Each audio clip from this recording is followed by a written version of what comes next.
Frederick the Great of Prussia, king of one of Europe's most powerful militaries, threatened to cut off the noses and ears of his own peasants, not for treason, not for desertion, for refusing to eat potatoes.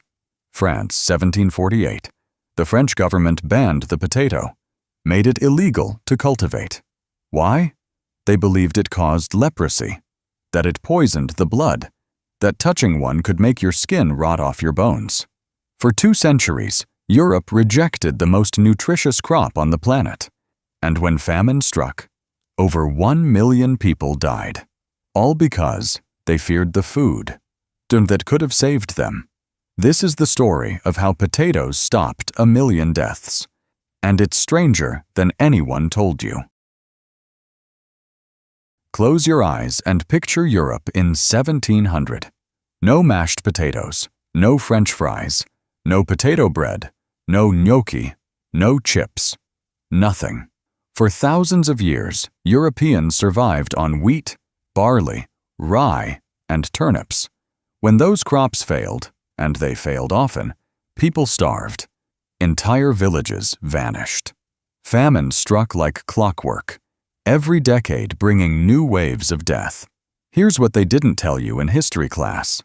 Europe was trapped in a vicious cycle. Growing wheat required massive amounts of land. When populations grew, they needed more farmland. But more people meant more mouths to feed, which meant even more land. Wars erupted over territories. Conflicts over arable land kept the continent bleeding for centuries. The numbers tell the brutal truth. Before potatoes arrived, a family needed 3 to 4 acres of grain to survive a single year. That's the size of 3 football fields. And if the weather turned bad, if frost came early or rain came late, the entire harvest died in the fields. Wheat was fragile, unreliable, demanding. But it was all Europe knew. They built their entire civilization around it. Their agriculture, their economy, their wars. The very word lord comes from the Old English for loaf-ward, the keeper of the bread. No one imagined another way. Not yet. 7,000 miles away, high in the Andes Mountains, another civilization mastered something Europe had never seen. The year is 1400. The Inca Empire stretches across modern-day Peru, Bolivia, Ecuador, Chile. At 3,800 meters above sea level, where the air is thin and frost can strike any night of the year, Inca farmers cultivate over 4,000 varieties of potato. Picture the terraced mountainsides. Stone walls climbing impossible slopes. Irrigation channels carved into rock. Here, where almost nothing should grow, potatoes thrive. The Incas didn't just grow potatoes, they worshipped them. In their cosmology, potatoes were a gift from Inti, the sun god himself. They offered tubers to Pachamama, Mother Earth, in sacred rituals.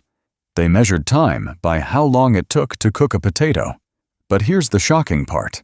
The Incas invented freeze-drying 1,000 years before modern food science. They called it chuño. Farmers spread potatoes on the frozen ground at night. The sub-zero temperatures turned them rock hard. During the day, families trampled them barefoot, squeezing out the moisture. After 5 nights and days, they had potatoes that could last for years. Decades, even. This wasn't just food. This was insurance against starvation, against drought, against war. The Inca army marched on Chuño. When crops failed, Chuño fed entire cities. And Europe? They had no idea this miracle crop even existed. 1532, Spanish conquistador Francisco Pizarro lands in Peru with 168 men. They come for gold. They find something worth infinitely more, but they don't recognize it. Pizarro's soldiers watch indigenous people eating strange, lumpy, dirt-covered tubers. They look like rocks, smell like earth. The Spaniards are disgusted, reluctant, but they're starving, and these Indians seem healthy. so they eat. The potato makes its way onto Spanish ships by 1570. Within 3 decades, Spanish farmers in the Canary Islands export potatoes to France and the Netherlands. The first scientific description appears in 1596, when Swiss naturalist Gaspar Bauhin gives it a proper Latin name. You'd think Europe would embrace this new food source, a crop that yields more calories per acre than wheat, that grows in poor soil, that survives cold weather, that stores for months without rotting. You'd be wrong. Here's the part historians argue about. Why did Europe resist potatoes so violently for 200 years? The truth is darker than you imagined. Potatoes belong to the nightshade family, the same family as deadly belladonna, poisonous mandrake, and toxic henbane. Europeans saw the leaves and flowers and recognized their poisonous cousins. Logic told them, if the plant's relatives are deadly, the potato must be too. Religious leaders added fuel to the fire. The potato wasn't mentioned in the Bible. Therefore, some clergy argued, God didn't intend humans to eat it. It was a heathen food from heathen lands. Then came the medical theories.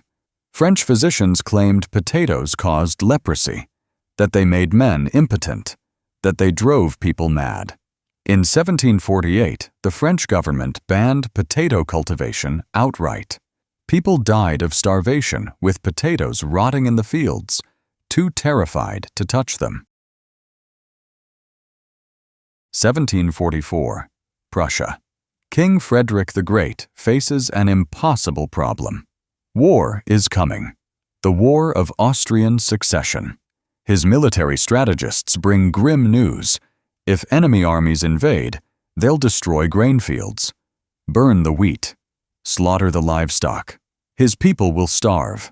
Frederick needs a crop that enemy soldiers can't destroy, something that grows underground, something invisible to marching armies. Potatoes. But his peasants refuse to eat them. The town of Kolberg sends him a message. The things have neither smell nor taste, not even. The dogs will eat them. So what use are they to us? Frederick tries force first. He threatens to cut off the noses and ears of anyone who won't plant potatoes. It doesn't work. You can't force people to eat something they believe is poison. So Frederick tries something brilliant. He plants a royal potato field, stations armed guards around it day and night. The guards march. Stand watch. Protect the precious royal crop. What happened next changed everything. Local peasants notice something peculiar. If potatoes are worthless peasant food, why does the king guard them like gold? Why are soldiers protecting vegetables? The logic is irresistible. Anything the king guards must be valuable. At night, peasants sneak past the guards, who Frederick deliberately orders to be lax. They steal seed potatoes, plant them in secret.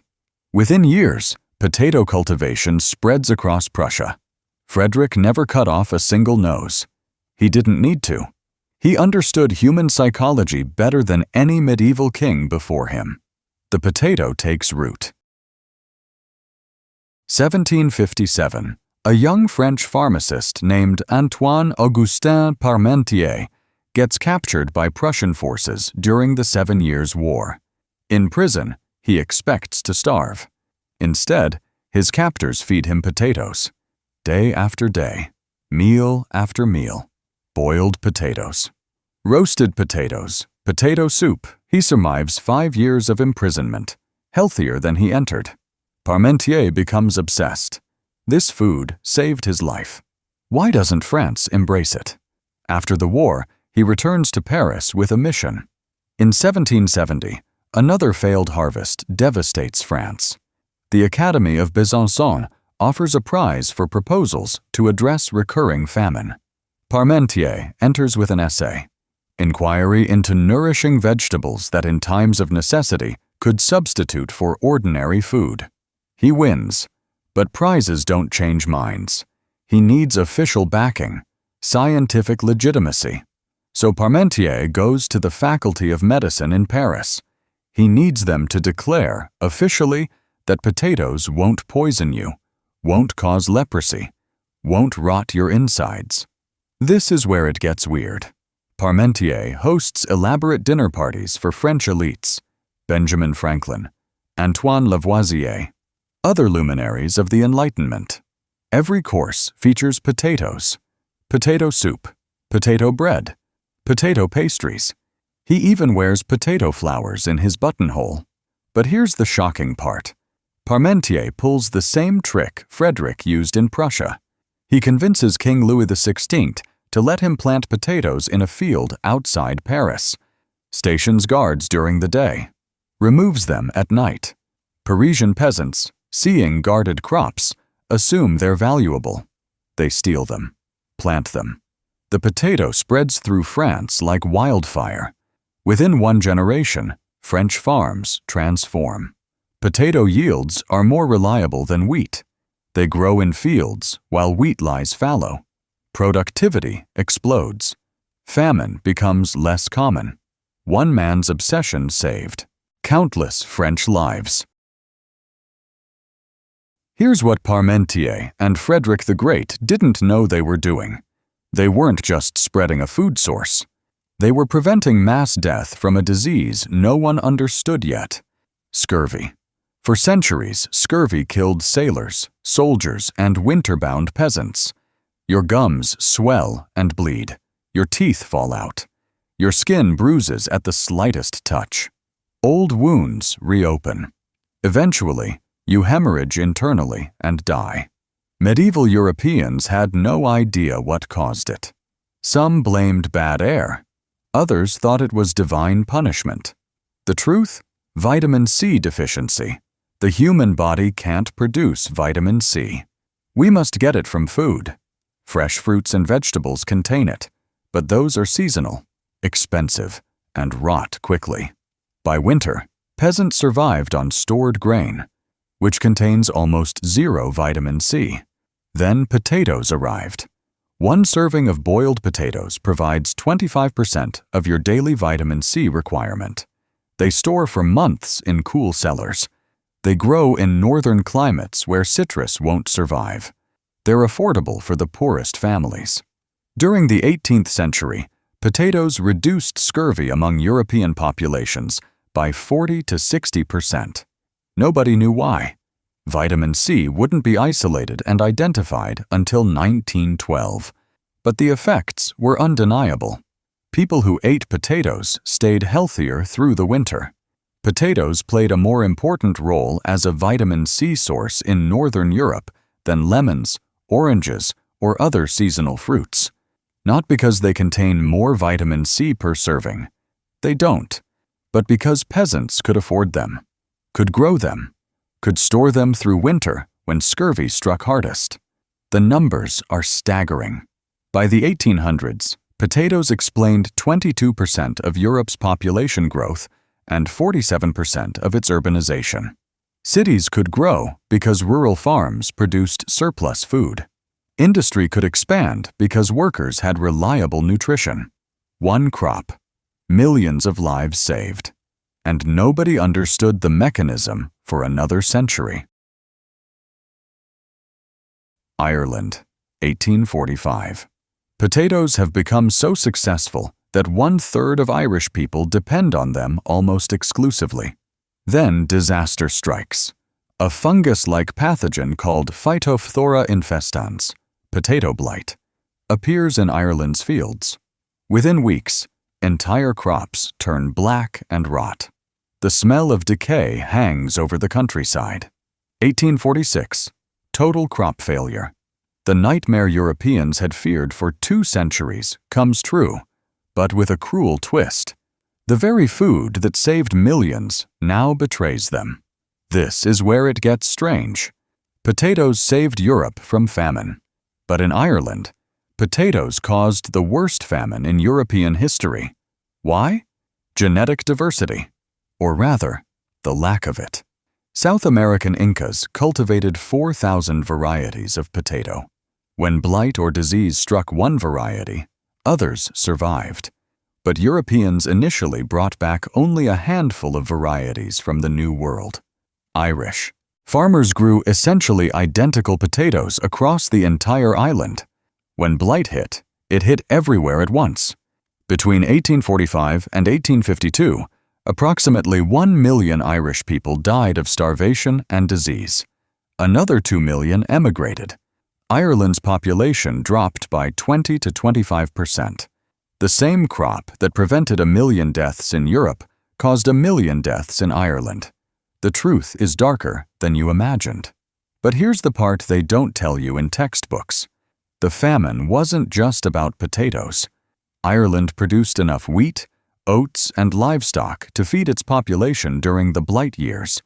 But landlords exported that food to England for profit, while Irish peasants starved. The potato didn't fail Ireland. The political system did. Today, potatoes feed over 2 billion people. They're grown in 160 countries. Annual production exceeds 370 million tons. The crop that Europeans once feared as poisonous now ranks as the world's 4th largest food crop, behind rice, wheat, and corn. In terms of food security, potatoes produce more calories per acre than any major grain. Scientists learned from the Irish Famine. Modern potato breeding programs emphasize genetic diversity. New varieties like Sarpo Mira and Sarpo Oxona resist the same blight that devastated Ireland. Others tolerate drought, cold, and pests. Peru, the potato's birthplace, maintains the International Potato Center in Lima, the world's largest collection of potato diversity, with over 7,000 varieties preserved.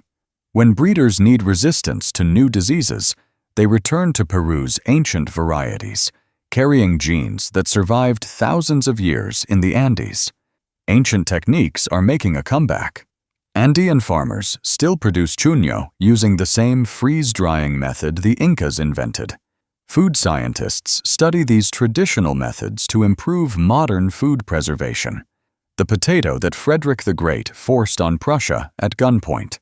That Parmentier smuggled into France through trickery. That Irish peasants relied on too heavily. That food now sustains 2 billion people. How did potatoes stop 1 million deaths?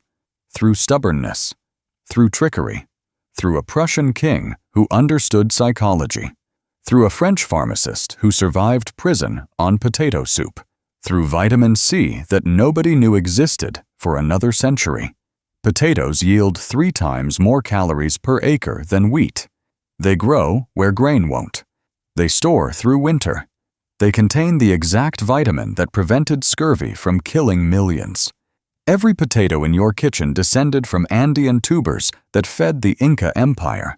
Every French fry connects you to Frederick the Great's guarded fields. Every chip links back to Parmentier's dinner parties and stolen seed potatoes planted in midnight darkness. The Incas knew potatoes were sacred. It took Europe 200 years to learn what Peru knew for 7,000. Sometimes the foods that save us look like lumps of dirt. Sometimes salvation requires us to overcome fear, superstition, and pride. The humble potato changed the world, not through conquest or discovery, but through stubborn survival, one meal at a time.